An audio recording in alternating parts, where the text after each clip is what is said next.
Neemias capítulo 1, do versículo 1 ao versículo 3.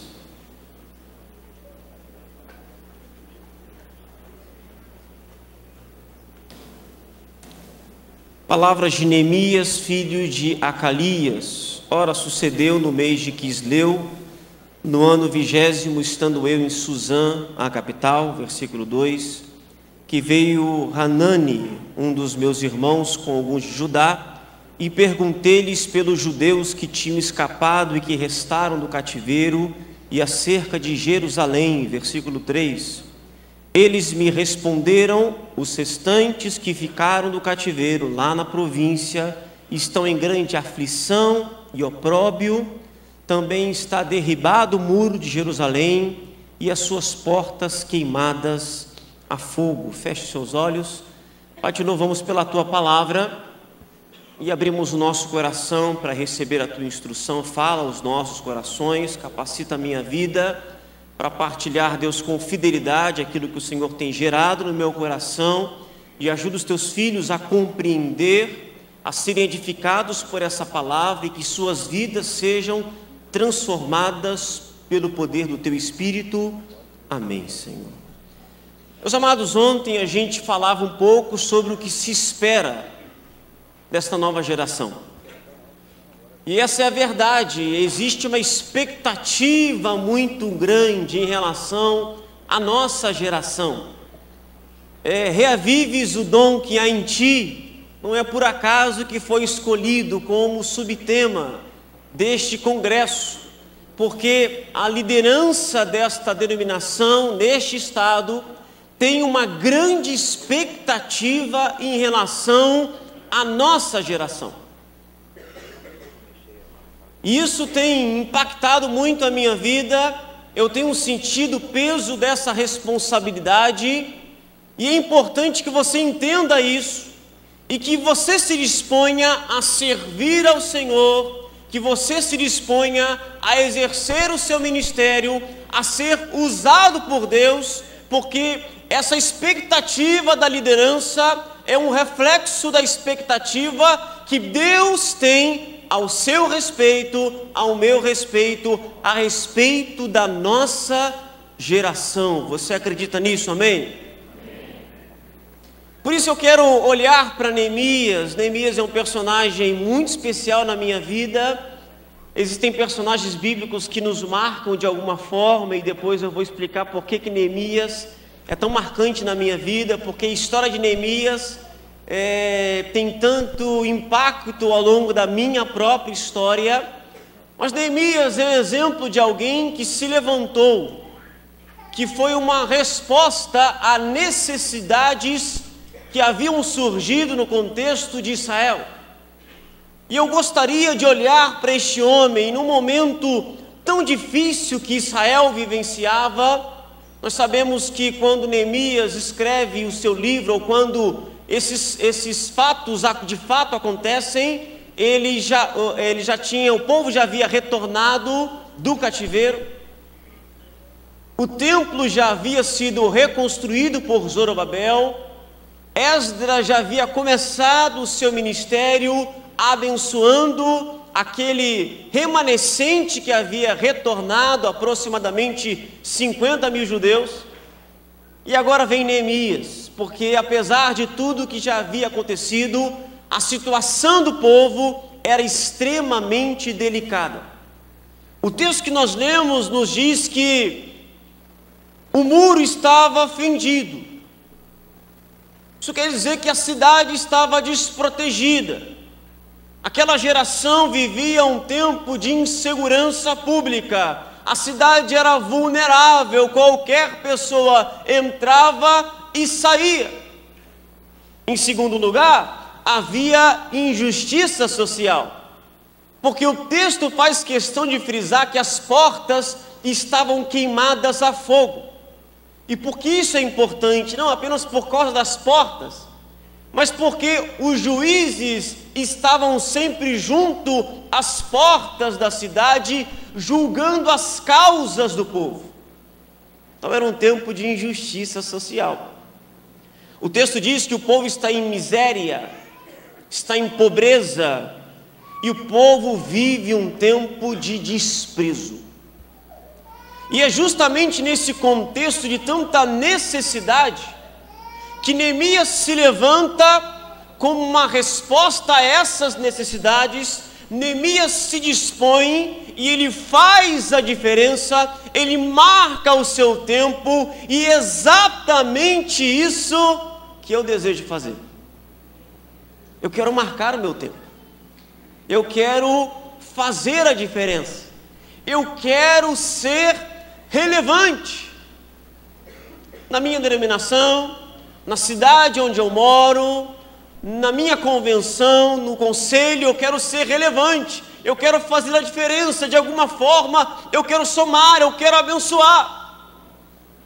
E eu queria olhar com vocês o capítulo 1 de Neemias e destacar alguns traços da sua personalidade, alguns traços do seu caráter, traços importantes na vida de alguém que Deus usa. Deus deseja nos usar, mas para que Ele de fato nos use, Ele precisa encontrar em nós algumas características muito importantes. Então, para que você possa reavivar o dom que há em você, é importante que essas características sejam desenvolvidas no seu coração, para que de fato você seja uma bênção, para que de fato você seja grandemente usado por Deus. A primeira característica que me chama a atenção em Neemias, e está aqui no início do versículo 4 de Neemias capítulo 1, quando Neemias recebe este relatório negativo do estado de Jerusalém. Vamos dar uma olhadinha no versículo 4, iniciozinho do versículo 4, Neemias capítulo 1.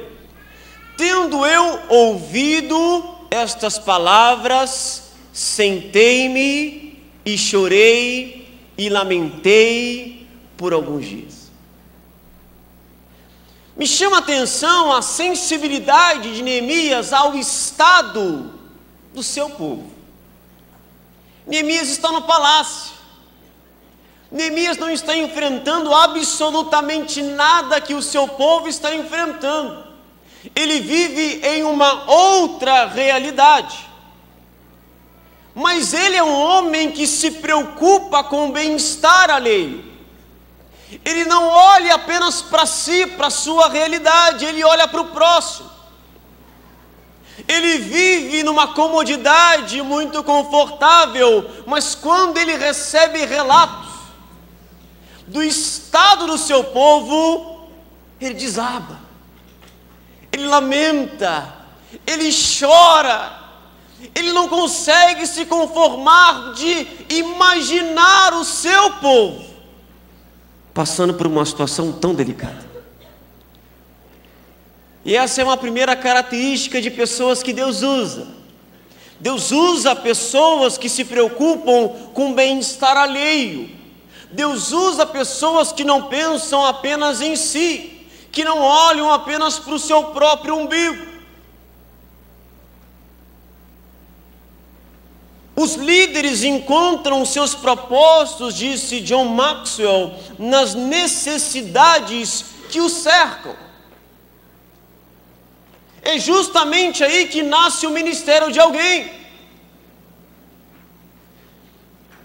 Hernán Dias Lopes, ele disse: necessidades à nossa volta são outdoors de Deus a apontar-nos o nosso ministério. Neemias é copeiro, mas quando ele recebe aquele relatório, ele entende, ele se encontra. Ele encontra o seu chamado. A partir de uma necessidade, ele percebe que é justamente ali, ajudando o seu povo, reconstruindo os muros, é que ele pode ser útil. Quando você toma conhecimento de um problema, se torna responsável diante de Deus pela solução desse problema. E ele termina dizendo: se você não está interessado em ajudar, não faça perguntas.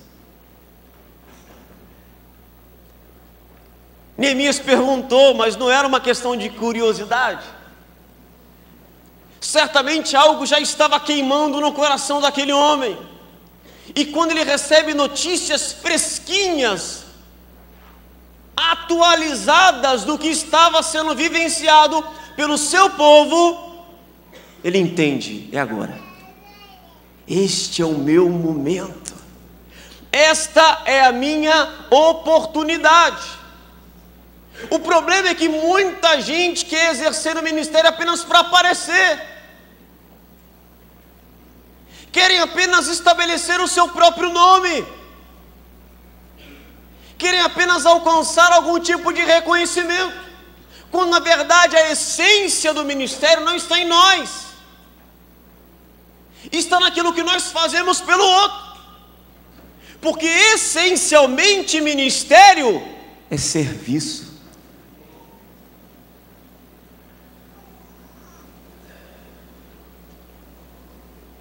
Mas ontem o pastor Daniel falava sobre isso. Nós somos uma geração que está obcecada por ser feliz. Nós temos visto pessoas que fazem absolutamente tudo pela sua felicidade. E ser feliz em nosso contexto, em nossa realidade, em nosso tempo, é algo completamente diferente do que a Bíblia diz. Eu recentemente fiz um estudo com a minha igreja, em que eu fiz um contraste entre ser feliz, claro, esse ser feliz do nosso contexto, da nossa realidade, do nosso tempo, e viver alegre. Uma experiência muito especial. E lógico, eu fui para a carta de Paulo aos Filipenses, em que a temática é alegria, é o regozijai-vos. E eu desafio você, eu não posso ministrar isso agora, né? Não foi isso que Deus me autorizou, mas desafio você a ler a epístola de Paulo aos Filipenses, são só 4 capítulos. E preste atenção toda vez que Paulo diz que está alegre. Sabe o que eu percebi? Nenhuma das vezes em que Paulo diz que está alegre tem a ver com alguma coisa que aconteceu com ele. Tem sempre a ver com alguma coisa que aconteceu com outras pessoas. É o crescimento da igreja de Filipos, é o avanço do evangelho, até mesmo a possibilidade de ele ser derramado como uma oferta de libação. A oferta de libação era uma oferta líquida, podia ser azeite, podia ser vinho, que era derramado no Antigo Testamento sobre o sacrifício, sobre o holocausto. Ele está dizendo: ó, eu estou prestes a ser derramado, o meu serviço a vocês é o sacrifício, e o meu sangue do martírio vai ser a oferta de libação. Eu estou alegre. Nenhuma das vezes que Paulo diz que está alegre tem a ver com alguma coisa em relação a si, tem a ver com relação ao outro. Por quê? Porque a felicidade atual, ela é autocentrada. Eu quero ser feliz, não interessa mais ninguém. Eu estou em busca da minha felicidade. Por isso que mais nós temos visto são pessoas construindo a sua felicidade sobre os escombros, como disse Hernán Dias Lopes, da infelicidade alheia. Isso não tem nada a ver com o ministério. Neemias está na sua comodidade, ele está muito bem, ele tem todas as suas necessidades supridas, mas ele se dispõe a abrir mão da sua comodidade para tornar a vida de outros melhor. Esta é a essência do ministério. Não tem nada a ver com o que eu vou ganhar, com o que eu vou alcançar, mas com aquilo que eu vou ser usado por Deus para proporcionar para outras pessoas. Por isso, missões é tão especial. Porque o missionário é aquela figura que vive a essência do ministério. Ele abre mão de estar com a sua família, no seu país, falando a sua própria língua, para viver em outro lugar, em outro contexto, em outra cultura, enfrentar uma série de dificuldades apenas para, através da proclamação do Evangelho, tornar a vida de outros melhor. Isso é muito especial. Eu tenho tios que são missionários na Turquia, eu acho que já há 20 anos aproximadamente. E eles, há 2 anos atrás, tiraram um ano sabático, e ele voltou para o seminário onde ele havia se formado e ficou lá ministrando e tendo esse tempo de divulgação do ministério, de descanso.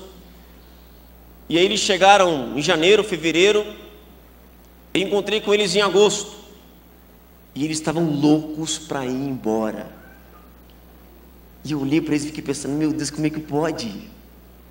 Eles estão na pátria deles, falando a língua deles, mas eles estavam incomodados porque eles queriam voltar para a Turquia. Deus usa homens dispostos a deixar de lado a sua comodidade para tornar a vida de outros melhor. Se você não está disposto a isso, não se envolva com o ministério, não se meta com isso. Segunda característica, a sequência do versículo 4, coloca por favor o versículo 4 aqui de novo. E nesse ponto eu não preciso me demorar, já que ontem a gente foi ministrado nesse sentido. O texto diz: e continuei a jejuar e orar perante o Deus dos céus. Deus usa homens, Deus usa mulheres, Deus usa jovens que tenham uma vida de oração. Porque aquilo que nós fazemos é essencialmente espiritual. Não tem como exercer o ministério sem esse revestimento que vem da parte de Deus através da oração. Isso é muito bacana. Porque quando a gente vai ler no primeiro versículo do capítulo 1 e comparar a data com o primeiro versículo do capítulo 2, o primeiro versículo do capítulo 1 fala sobre o mês de Quisleu, e no segundo capítulo, que é de fato quando Neemias se apresenta a Artaxerxes, lá aparece o mês de Nissan ou Abib. Se a gente faz uma relação entre as duas datas, a gente vai descobrir que Neemias orou por aproximadamente 4 meses. Ele está orando, ele ora, ele está gerando no seu coração aquele projeto, ele está se preparando espiritualmente para ser usado por Deus. Então talvez você me ouve falando sobre ministério e você diz assim: ah, pastor, mas eu sou novo, não posso fazer praticamente nada. Se prepare para o ministério orando. Ore, tenha uma vida de oração, é a melhor preparação para o ministério que você pode ter, além de estudar a palavra. Eu me lembro na minha adolescência de momentos que eu tive com Deus, de horas e mais horas em que eu não exercia ministério, mas eu orava. E quantos sonhos foram sendo gerados do meu coração por Deus, quantas coisas eu fui idealizando. Eu sou filho de pastor, a gente morava na casa pastoral, bem ao lado da igreja. E eu me lembro quando eu saía, de repente à tarde, ninguém sabia onde eu estava, eu ia para a igreja para orar, e orava, e orava, e orava. Como aqueles momentos de oração foram importantes na minha vida. Seu tempo de oração é o seu tempo de preparação ministerial. Tenha uma vida de oração. Benjamim de Israel disse que o segredo do sucesso é o homem estar pronto quando chegar o seu momento. Por isso o capítulo 2 é tão especial. Por isso que o diálogo que Neemias trava com Artaxerxes, ele é tão bem sucedido, porque tudo havia sido gerado primeiro em oração. Cada pergunta que o imperador faz, Neemias já tem uma resposta. Cada questão que é colocada com propriedade, porque tudo havia sido gerado em oração. Por isso que alguém diz que antes de Deus fazer alguma coisa, Ele precisa amolecer o nosso coração, e Ele quebranta, Ele amolece o nosso coração através de uma vida de oração e jejum. Então eu queria que você olhasse para quem está perto de você e dissesse assim: a gente precisa orar e jejuar mais.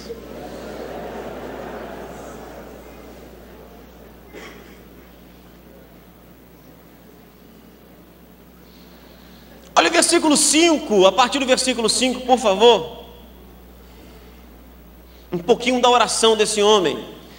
E disse: ó Senhor, Deus dos céus, Deus grande e temível, que guardas o pacto e usas de misericórdia para com aqueles que te amam e guardam os teus mandamentos. 6. Estejam atentos os teus ouvidos e abertos os teus olhos para ouvires a oração do teu servo, que eu hoje faço perante ti, dia e noite, pelos filhos de Israel, teus servos, confessando eu os pecados dos filhos de Israel, que temos cometido contra ti. Sim, eu e a casa do meu pai temos pecado. Versículo 7. Na verdade, temos procedido perversamente contra ti, e não temos guardado os mandamentos, nem os teus estatutos, nem os juízos que ordenaste a teu servo Moisés. Olha, a confissão que Neemias faz não é uma confissão dos pecados do povo apenas, é uma confissão dos seus próprios pecados. É uma confissão pelos pecados da sua própria família. Neemias olha e entende o problema que o povo vive em si e sabe que isso está relacionado a pecado. Era resultado de uma geração que havia se perdido. Mas ele não olha apenas para o problema do povo, ele não olha apenas para o pecado do povo, ele olha para o seu próprio pecado. Porque ele não é só crítico, ele tem autocrítica. E sabe, irmãos, a gente vive um tempo, e eu sei que as redes sociais têm influenciado muito, porque hoje todo mundo virou teólogo, todo mundo sabe, todo mundo tem opinião, todo mundo fala, todo mundo acha alguma coisa. Nós somos uma geração muito crítica, muito crítica. Tem muito lixo na internet que detona a igreja, que nos leva a desacreditar completamente da instituição que tem falhas. E eu tenho visto uma geração que bota defeito em tudo, que questiona a igreja em tudo. Mas o problema de você ter um senso crítico muito aguçado é que o senso crítico aguçado demais é um reflexo de falta de autocrítica.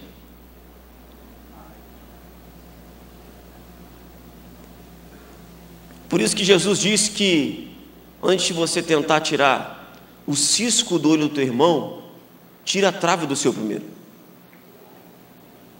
Porque quem só vê problema na igreja e não vê o problema em si, está numa situação muito delicada. As pessoas estão olhando, tem muito pensador, tem pensador demais na igreja. O cara acha tudo, ele sabe de tudo, ele questiona tudo, mas ele não faz nada.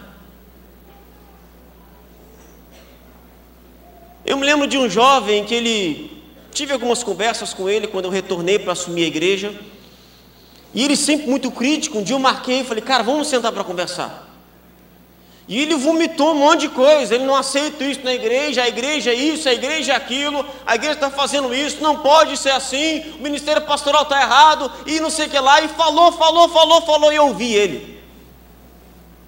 Porque essa é uma coisa que eu sei fazer, eu sei ouvir. Eu deixei ele falar. Quando eu senti que ele tinha vomitado tudo, todo o lixo que estava dentro dele, todo o senso crítico exacerbado dele, ele havia manifestado, eu falei assim: rapaz, eu penso igual a você, quase igual a você. Eu concordo com 85 a 90% do que você disse. Mas sabe qual a diferença entre eu e você? Você percebe os defeitos da igreja. Você percebe as mazelas da igreja. E aí você está dentro da sua casa com medo de se corromper por essa igreja deturpada. E lá, preservando a sua santidade sozinho. Eu percebo os mesmos erros, mas eu estou aqui para tentar fazer a igreja ser melhor.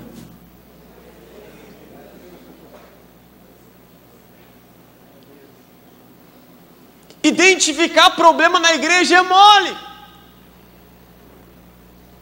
Eu quero ver se levantar para fazer a diferença. Ver defeito é fácil, todo mundo vê. Mas tem um pessoal que fala demais. É muito blá blá blá para o meu gosto, irmãos. Eu não aguento isso.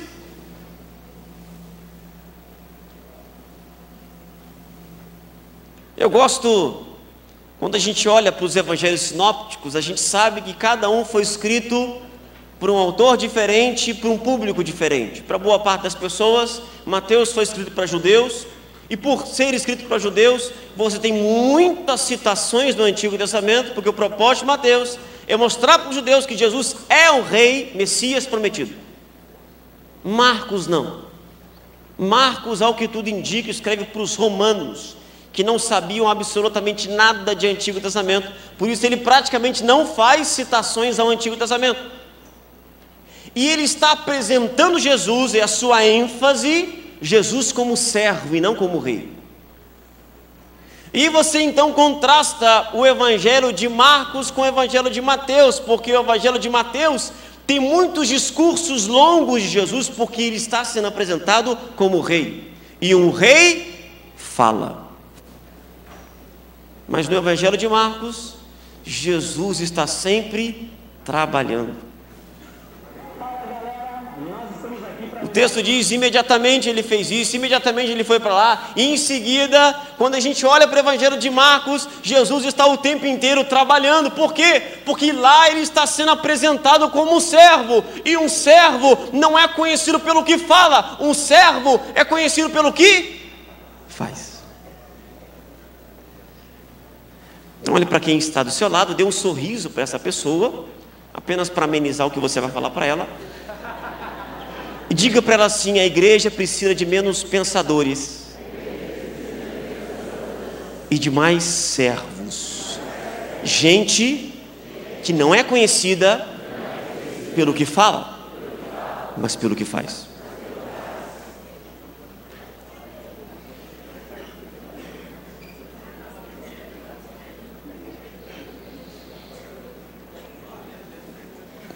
Uma outra característica muito marcante em Neemias, versículo 8 e versículo 9, a gente vai encontrar essa característica na oração dele. Ele continua orando dizendo: lembra-te, pois, da palavra que ordenaste a teu servo Moisés, dizendo: se vós transgredirdes, eu vos espalharei por entre os povos. Versículo 9: mas se vos converterdes a mim e guardardes os meus mandamentos e os cumprirdes, ainda que os vossos rejeitados estejam na extremidade do céu, de lá os ajuntarei e os trarei para o lugar que tenho escolhido para ali fazer habitar o meu nome. É interessante olhar para Neemias dizendo para Deus: lembra-te, como se Deus tivesse problema de amnésia.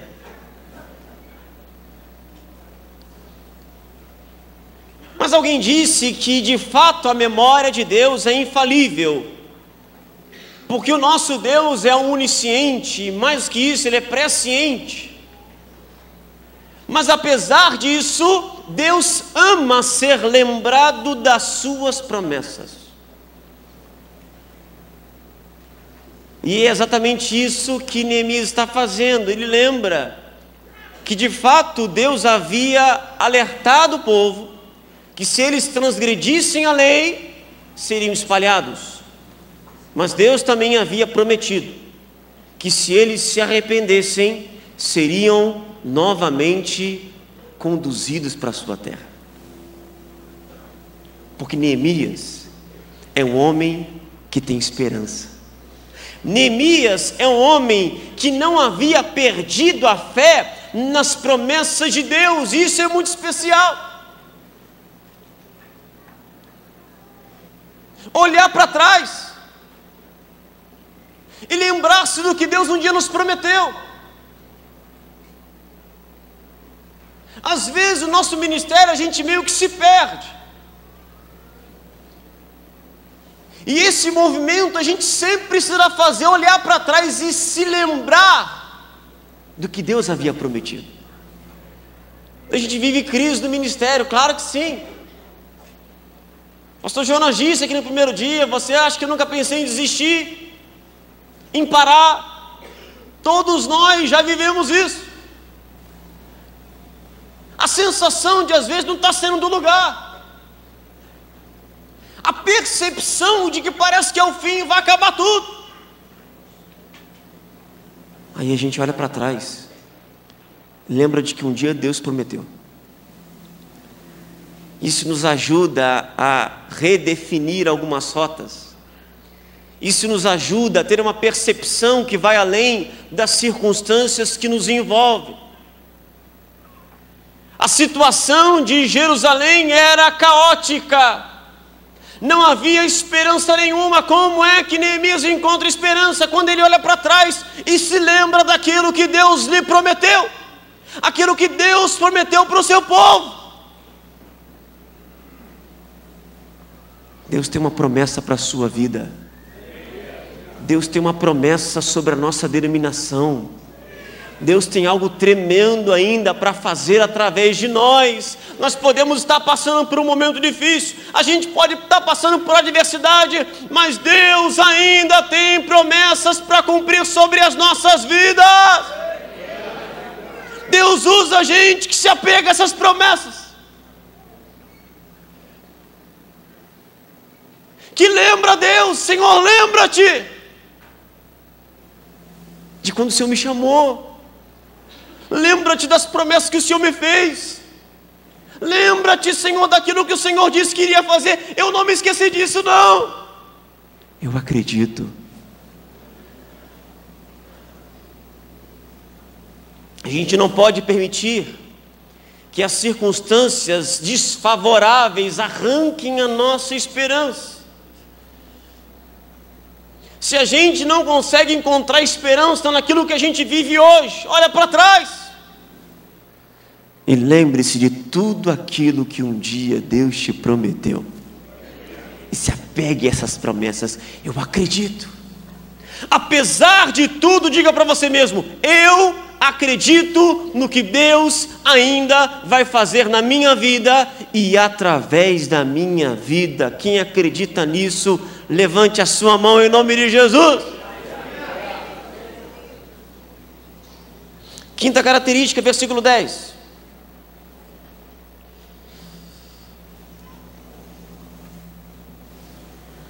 Eles são os teus servos e o teu povo, que resgataste com o teu grande poder e com a tua mão poderosa. Essa é a descrição que Neemias faz do seu próprio povo. Quem é o seu povo? Quem ele é? A gente vê que Neemias tem um senso de identidade como povo de Deus muito marcante.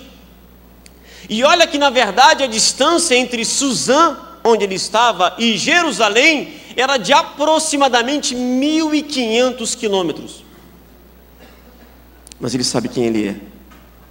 Ele sabe quem é o seu povo. Ele sabe quem é o seu Deus. Ele sabe que existem promessas da parte de Deus. E Ele tem uma identidade muito bem estabelecida diante do Senhor. Apesar de estar em uma outra cultura, apesar de estar em uma outra região, apesar de ser influenciado de alguma forma ao seu redor por outros conceitos, Ele sabe quem Ele é. Será que você sabe quem você é? Pastor Daniel falava sobre isso ontem. Tudo aquilo que a cultura tem nos imposto, tudo aquilo que os sábios deste mundo têm colocado para nós como normal, como se a gente tivesse que aceitar isso, e a gente não pode aceitar, porque a nossa sabedoria vem de Deus. A nossa pátria, ela não é deste mundo, a nossa pátria é dos céus. Paulo escreve isso para a igreja de Filipos, e Filipos era uma colônia romana dentro da Grécia, Macedônia. Eles sabiam que era ter uma cultura de origem, eram romanos, mas viver dentro de um outro contexto diferenciado. O sul tem tantas colônias, especialmente alemãs, e o que as colônias fazem? Elas tentam preservar a sua cultura, os seus costumes, porque eles sabem de onde eles vieram. Eles têm uma origem. Nós estamos nesse mundo, mas nós não somos desse mundo. A nossa pátria é celestial. Os nossos valores vêm de Deus. Os nossos princípios são gerados por Deus. Eu não posso me conformar com este mundo. Você não pode se conformar com esse mundo. Você precisa saber quem você é. Quem é o seu Deus? Quais são os valores e princípios que a palavra desse Deus trazem para você?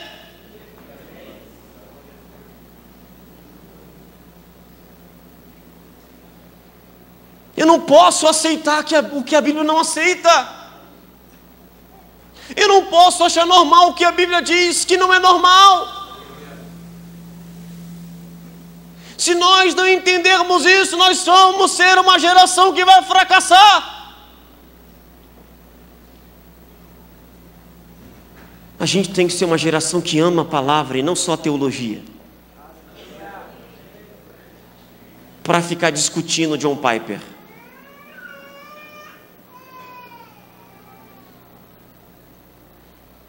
Gente que sabe muito teologia, mas não tem vida com Deus, não tem testemunho nenhum.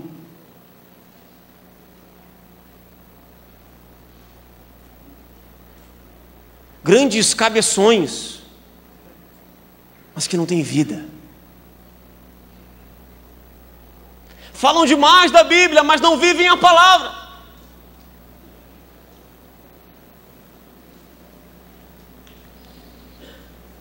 Olha para quem está perto de você e pergunta assim: você sabe quem você é?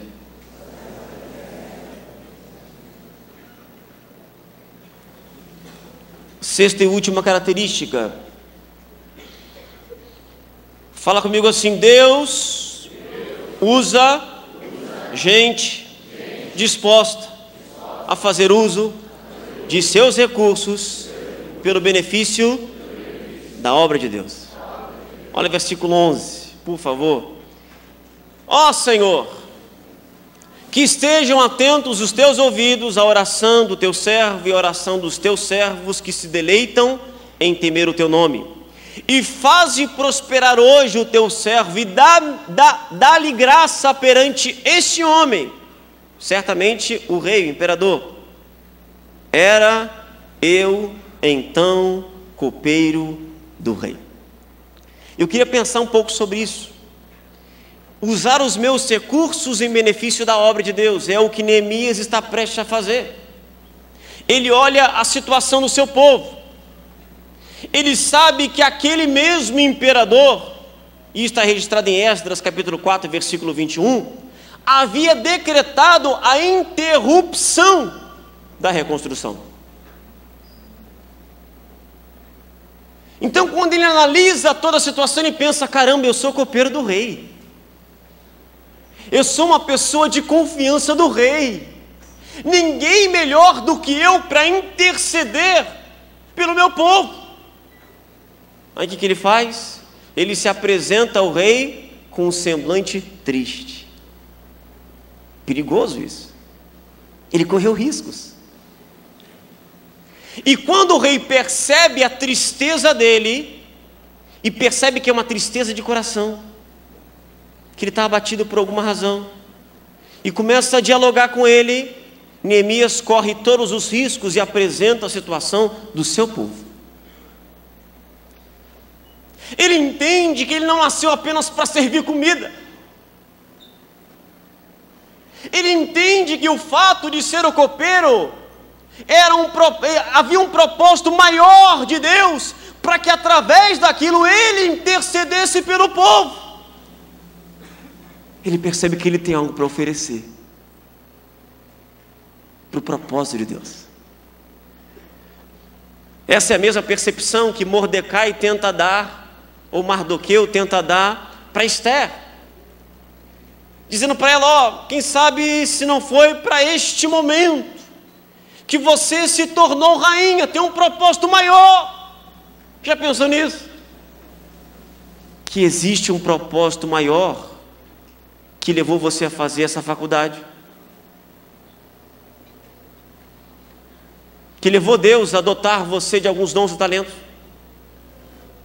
que vai além apenas de utilizá-los num contexto secular. Mas esse é um problema de gente que não está disposto a investir seus dons e talentos na obra de Deus.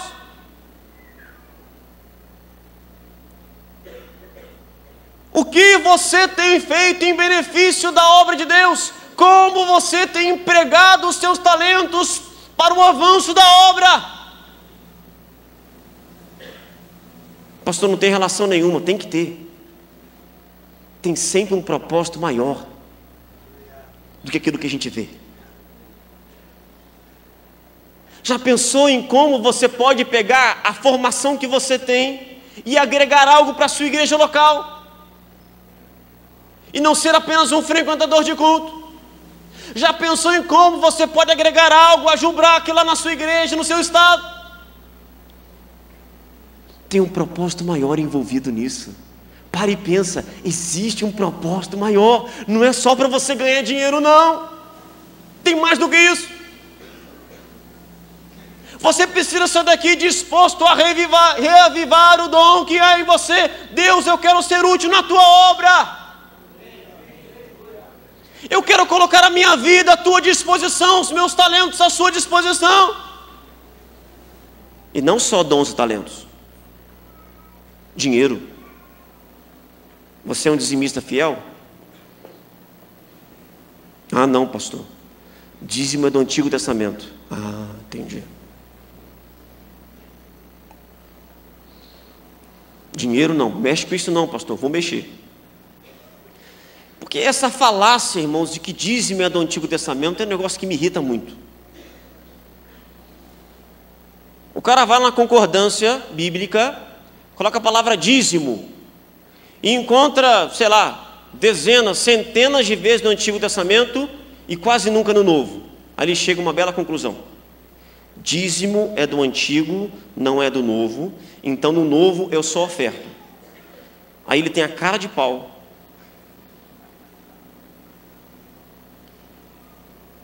de dar R$2 todo domingo para contribuir com a obra de Deus. Porque, desculpa, dízimo é do Antigo Testamento.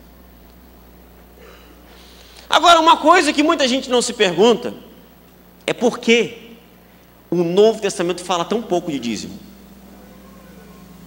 Porque você dizer que eu não preciso dizimar, eu vou só ofertar, então vou pegar lá, e R$2 é a nota, né, das igrejas. Lembra quando tinha nota de R$1? Só dava R$1 na oferta. Quando tiraram a nota de R$1, a receita de todas as igrejas do Brasil aumentou. E eu estou orando para tirar a nota de 2. aqui agora, a gente vai sempre... Dizem que o menino está indo para a igreja e a mãe deu para ele 2 moedas de R$1 e disse assim, ó, essa aqui é para você dar na oferta e essa aqui é para você comprar bala na cantina da igreja. E o menininho foi todo feliz para a igreja, de repente ele descuidou e uma das moedas caiu no bueiro. Ele botou a mão na cabeça e disse assim, justa da oferta.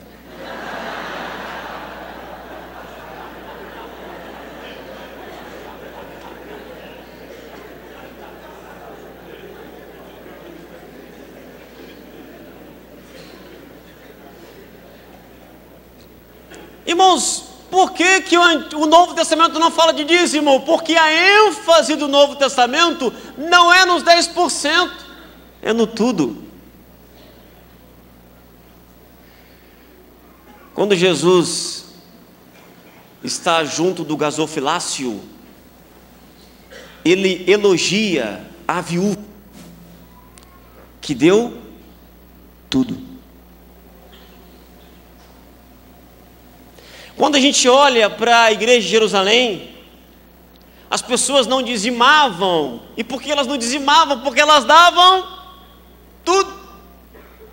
Barnabé vendeu uma herdade e depositou o recurso aos pés dos apóstolos. Quando Paulo fala em 2 Coríntios das igrejas da Macedônia, ele diz que eram igrejas que na sua extrema pobreza deram mais do que podiam, deram além do que podiam. A ênfase do Novo Testamento é uma entrega irrestrita que não tem limites. Eu vou acreditar que você está no Novo Testamento se o dia que você tiver que vender um terreno você pensar assim, será que eu dou tudo para a igreja? Aí você está no Novo Testamento. Se pelo menos você considerar a possibilidade de entregar tudo, você está com o coração do Novo Testamento. Agora, se não é isso, se você só tirou o dízimo e continua dando esmola para a igreja, você nunca chegou no Novo Testamento. Você saiu do velho, mas você não chegou no novo. Você ficou no meio do caminho. E sabe o que tem entre o Antigo e o Novo Testamento? O período intertestamentário, os aproximadamente 400 anos de silêncio em que Deus não usou voz profética. Cuidado. Você acha que saiu do antigo, mas possivelmente você não chegou no novo. Você está no meio do caminho.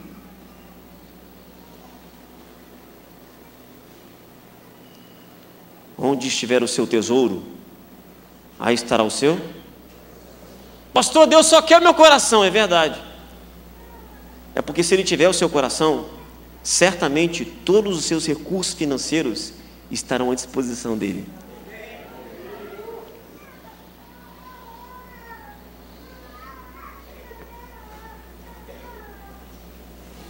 Neemias está disposto a se entregar, a entregar os seus recursos para o avanço da obra. E eu volto a dizer, existe uma expectativa muito grande desta convenção em relação a vocês, em relação a nós. Eu tenho um livro escrito, ele é baseado em Atos capítulo 6, eu não trouxe ele, eu tenho, mas eu não trouxe porque não deu para trazer tudo. E eu faço uma exposição em Atos capítulo 6, versículo 1 ao versículo 7, e é muito especial. Porque a gente costuma olhar para aquele trecho como a instituição dos diáconos, quando na verdade nenhum deles é chamado de diácono. Porque diaconeu, diaconia tem a ver com serviço, com servir. De fato ali é a essência do ministério diaconal, mas o diaconato em si, ele é oficializado ou ele surge como ofício mais à frente. Quando Paulo, por exemplo, escreve as cartas a Timóteo, ele fala dos diáconos. Mas quando Paulo está viajando e passa pela residência de Filipe. Filipe é descrito pela Bíblia como um dos 7 só. E é legal olhar para Atos capítulo 6, porque em Atos capítulo 6 começa assim: e naqueles dias, crescendo o número de discípulos, houve uma murmuração dos gregos contra os hebreus, porque as suas viúvas eram negligenciadas no ministério cotidiano. Distribuição de alimento, assistência social. As viúvas de fala grega ou as gregas eram desprezadas, e isso leva a igreja à murmuração. Essa murmuração tinha de fato fundamento, porque no versículo 2 os apóstolos dizem assim: não é razoável que abandonemos o ministério da palavra para servir as mesas. Eles estão fazendo uma confissão de a gente de fato não consegue administrar tudo. Se a gente for organizar o ministério cotidiano ou a assistência social da igreja, a gente vai deixar de estar com a palavra, e a gente não pode fazer isso. E eles diziam assim: irmãos, escolhei dentre vós 7 homens de boa reputação, cheios do Espírito Santo e de sabedoria, e nós incumbiremos eles deste importante negócio, e nós nos dedicaremos ao ministério da palavra e da oração. E o texto diz: e este parecer contentou a toda a multidão. E escolheram 7 homens. Então você observa que o versículo 1 começa falando sobre crescimento, e depois fala de murmuração. Havia um problema na igreja. E sabe qual era o problema? O problema não era a comida. O problema é que tinha pouca gente trabalhando. O problema é que os apóstolos estavam sobrecarregados, porque tudo ficava nas costas dele. E é muito interessante porque o nome de todos os 7 são nomes gregos, de origem grega. Isso quer dizer que os 7 foram escolhidos da parte que murmurava, da parte que reclamava. E quando a gente vai para o versículo 7, no versículo 6, os apóstolos impõem as mãos sobre eles, os liberando para exercer o ministério.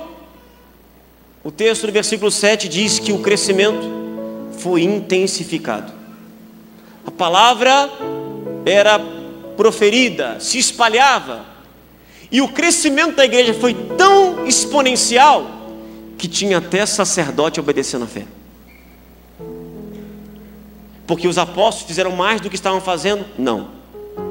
Porque dentro da igreja levantaram-se 7 homens. Eles não ganharam um título, mas se levantaram para servir. O que você tem feito pela sua igreja? Como você tem contribuído para o crescimento, para a edificação na sua igreja? Você precisa se levantar. Mas era algo tão simples, era só servir mesmo, é verdade. Mas 2 desses homens se destacaram: Filipe, o evangelista. O cara foi transladado, pensa nisso. O cara estava pregando e de repente, desapareceu, apareceu em outro lugar. Uau, o cara era bom. E o segundo que se destacou, qual é o nome dele? Estevão. Ele foi o primeiro mártir da fé. É muito bacana olhar para Atos capítulo 7, quando a gente vê o martírio de Estevão. E eu tenho um filho chamado Estevão. E quando a gente disse que ia colocar o nome de Estevão, teve gente falando: nossa, Estevão, cruz credo, morreu apedrejado. Mas por que ele morreu? Porque Estevão foi o primeiro a levantar a bandeira e questionar por que a gente continua vivendo como judeu. Tanto que em Atos capítulo 7 ele é acusado de falar contra o templo e contra a lei de Moisés. Não é que ele está falando contra, é porque ele não via mais por que eles viveriam então ainda como judeus. E o livro de Atos é escrito para mostrar a ruptura entre cristianismo e judaísmo. Como é que uma seita judaica, o caminho, se transformou em algo completamente separado. E o primeiro ponto de ruptura entre judaísmo e cristianismo, judaísmo que foi o berço do cristianismo e quase sua sepultura, foi Estevão. Estevão, um homem que não tinha títulos, mas que se levantou para servir. Eu acho legal em Atos capítulo 7, porque quando Estevão está ali sendo apedrejado, ele tem uma visão. E ele vê os céus abertos. E o Filho do Homem, o quê? De pé à destra de Deus. Isso para mim é muito especial. Porque ao longo do Novo Testamento a gente sempre vai ler que Jesus está sentado. Assenta-te à minha direita, dizia o Salmo, até que eu coloque os teus inimigos como escabelo sobre seus pés. Jesus sempre está assentado e nunca de pé. Mas quando Estevão olha para o céu, eu fico imaginando Jesus olhando para o Pai e dizendo assim: Pai, eu sei que o Senhor mandou sentar, mas eu não tenho como receber esse cara sentado. Eu tenho que me colocar de pé.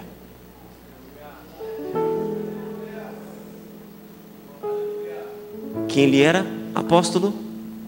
Não. Ele foi apenas um dos 7 que foi chamado para servir. Sabe por que Neemias é tão especial para mim? Está quase na minha hora, né? Que hora que termina aqui mesmo? Desculpa. Já foi já? 5 minutinhos. Eu me lembro que eu fui embora para a Alemanha e a minha igreja local viveu uma crise sem precedentes. Muita coisa aconteceu e aí eu fui chamado para voltar e reassumir a igreja, mas eu não sabia se deveria fazer isso. Tinha medo. A igreja estava difamada na cidade, o momento era terrível, terrível. E aí eu já tinha uma viagem agendada, e a ideia era que nessa viagem a igreja fosse consultada se desejava ou não que eu voltasse para assumir a igreja. E eu não tinha a mínima ideia do que eu iria fazer. Eu me sentia tão pequeno, eu me sentia tão incapaz de voltar e assumir a igreja que eu sempre amei numa situação tão delicada. Tinha medo. E eu vim, era um congresso de homens, eu ministrei um dos dias, eu preguei mal pra caramba, eu estava realmente muito mal. E no domingo de manhã foi o fechamento, tinha um amigo da cidade que foi ministrar a palavra no fechamento do congresso de homens. E ele chamou os homens da igreja, fizemos à frente um semicírculo. E ele começou a orar por cada um desses homens. E orando por cada um desses homens, ele encontrou um menino. Era uma criança no meio dos homens. E aquilo chamou a atenção dele. Então ele terminou de orar por todos, parou, virou para a igreja e falou assim: gente, olha, eu encontrei um menino. E ele pegou o menino, puxou o menino para o meio e começou a orar pelo menino. E quando ele começou a orar pelo menino, eu senti que ele orava por mim. E cada palavra que ele dizia: ele é só um menino, ele se sente incapaz, ele está orando por mim. Ele não sabia, eu era o menino. E eu comecei a chorar copiosamente. E ele continuava orando pelo menino, mas eu era o menino. Quando ele acabou de orar, o menino voltou para o lugar dele. Ele pegou o microfone, o palestrante, colocou na minha mão. E quando eu disse assim: irmãos, eu voltei a chorar copiosamente. E ninguém entendia o que estava acontecendo. Enquanto eu chorava, um presbítero da igreja percebeu, olhou a situação, não entendeu nada também, mas foi lá, pegou o menino e mandou o menino me abraçar. E eu continuei chorando muito mais. Até que eu consegui controlar o meu choro e dizer: gente, eu sou esse menino. Eu me sinto incapaz dessa grande responsabilidade. Mas se Deus me chamou, eu estou disposto a ser usado por Deus para ajudar essa igreja na sua reconstrução. E aquele menino inseguro, cheio de medo, À noite estava na igreja pregando sobre Neemias e falando sobre reconstrução. Talvez você ache que não tem muito para oferecer. Talvez você ache que você é apenas um menino. Mas se esse menino estiver disposto para ser usado por Deus, se levantar e para fazer a diferença, Deus poderá fazer grandes coisas através da sua vida. Que Deus te abençoe pelo poder do nome de Jesus Cristo.